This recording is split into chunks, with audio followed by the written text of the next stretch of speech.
Welcome to part 2 of our two-part series entitled Venerated Swami Sri Yukteswar Giri, Vegetarian, Holy Science and Self-Realization.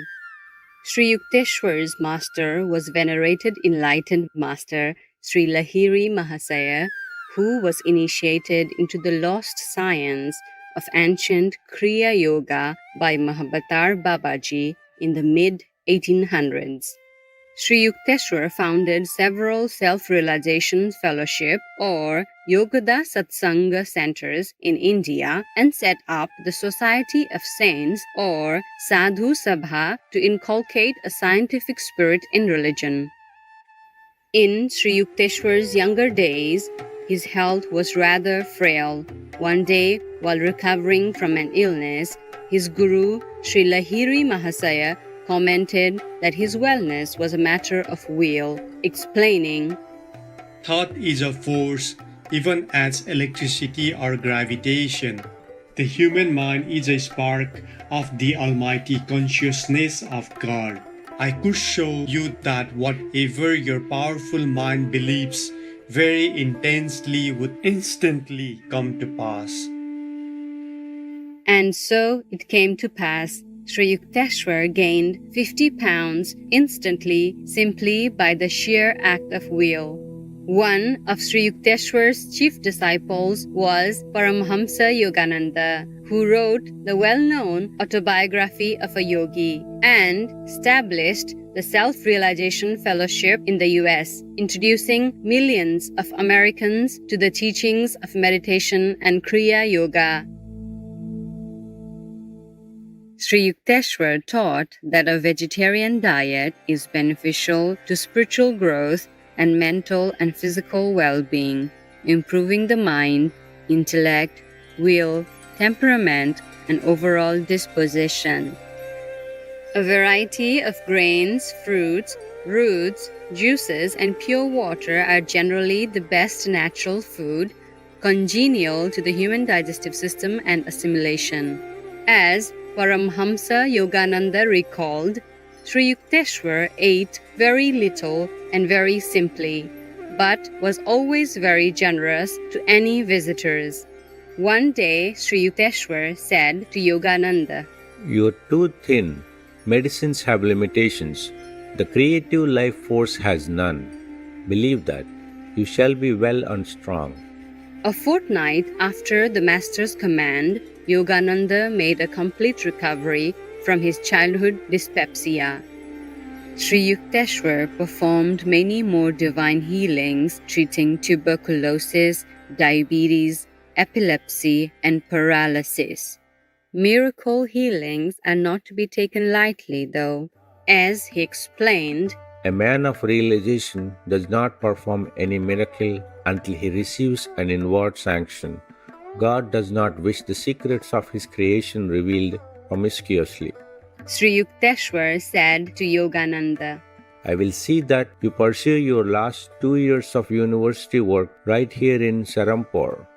But at the time, there was no university there that offered a program for Yogananda to complete his AB degree, which is similar to a present-day Bachelor of Arts degree. Not long after, however, Serampore College successfully obtained funding to offer a course for an AB degree. Yogananda spent most of his days at the Serampore Hermitage instead of at the college halls. With 5 days remaining before the AB exams, there was little hope that Yogananda would succeed. Unbothered, Sri Yukteswar said, It is more possible for the sun and moon to interchange their positions in space than it is for you to fail in getting your degree.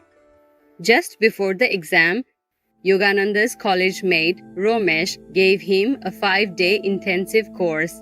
The questions that Romesh formulated for him appeared in almost identical form on the exam sheets day after day.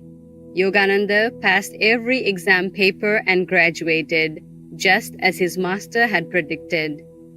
One day, Sri Yukteswar fulfilled Paramhamsa Yogananda's quest for cosmic consciousness with a gentle tap on his chest. Instantly, his soul and mind lost its physical bondage. Yogananda said, "The Spirit of God, I realized, is exhaustless bliss. His body is countless tissues of light." He described his encounter with cosmic consciousness. A swelling glory within him began to envelop towns, continents, the earth, solar and stellar systems, tenuous nebulae, and floating universes. During his last days with his guru, Yogananda's longing for his master's enduring love was finally assuaged when Sri Yukteswar said, During my married life, I often yearned for a son to train in the yogic path. But when you came into my life, I was content. In you, I have found my son. Yogananda, I love you always. Sri Yukteswar left his body on March 9, 1936. Yogananda conducted solemn rites for him the following day, and he was buried in the garden of his Puri ashram. Before his passing, Sri Yukteswar had turned over all his properties to Yogananda, entrusting him to find someone to manage them. About 3 months after his passing, the physical form of Sri Yukteswar appeared to Yogananda. During a lecture in 2012, Supreme Master Chinghai recounted this touching encounter between Sri Yukteswar and his beloved disciple. His teacher, his master, Sri Yukteswar, scold him, make him feel, almost like belittling him all the time. Yes. And then but he lost no respect or love for his master. Yes. One day he even asked him whether he really loved him. Asked the master. So the master said yes. Then he was happy. And then after the master died, he appeared to Yogananda as a live person. From the astral world, he crossed the border, came back to see his beloved disciple. And he hugged him and all that. And his master, Sri Yukteswar, told Yogananda, the deceased master came back to life, okay? After a long time, like Jesus' resurrection, he came back like a real person. So Yogananda was touching him and feel like flesh and bone is real. So some master can do that if they want to. But the disciple also has to be in a higher position in order to feel it, yeah? Because even though it's materialized, but if you're blind, you see nothing. And if you hug him, you don't feel anything. So now the master say, the first time ever, he says sorry to his disciple. He said, "I'm sorry, Yogananda. When I was alive, I was too strict to you, and I scold you all the time.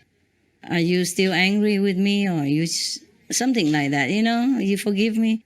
And Yogananda was so, he was so crying and happy and said, "Oh, Master, I wish you could come back and scold me again and again all the time, because he's gone already. Even if you want him to scold, he cannot anymore. The master cannot always stay so long, So just come hug him, tell him for a while, and then he has to go. He cannot keep doing this. I told you already, astral beings can also have visa to come here for a while. Second, beings have some visa. How much? Remember I told you in Hungary? Yes. So higher beings sometimes can go down and stay with us just like normal people for a little while. Huh? So the master of Yogananda did that. He made use of that law. But then Yogananda was say, "Oh, I wish you could, return to life again and scold him anytime." Yes, but cannot. As Paramhamsa Yogananda revealed, in a former incarnation, he had been William the Conqueror, and Sri Yukteswar had aided him as his counselor and priest, Archbishop Blessed Lanfranc. Now, the ever-merciful and compassionate Sri Yukteswar continues his mission to liberate souls in the astral world, as Supreme Master Chinghai explained during a 2018 lecture in Taiwan, also known as Formosa. Just like if you read the book from Yogananda, his master, Sri Yukteswar Giri.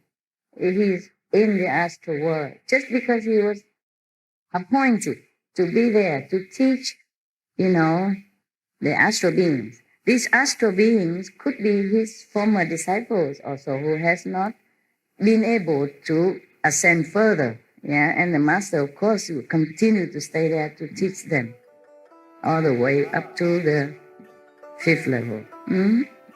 How blessed are we to have such benevolent, enlightened masters grace our planet. With deep gratitude, we pray that all beings may follow the sage wisdom of these great beings and walk the way of compassion and peace for the advancement of our world. Enlightened viewers, thank you for your delightful company today.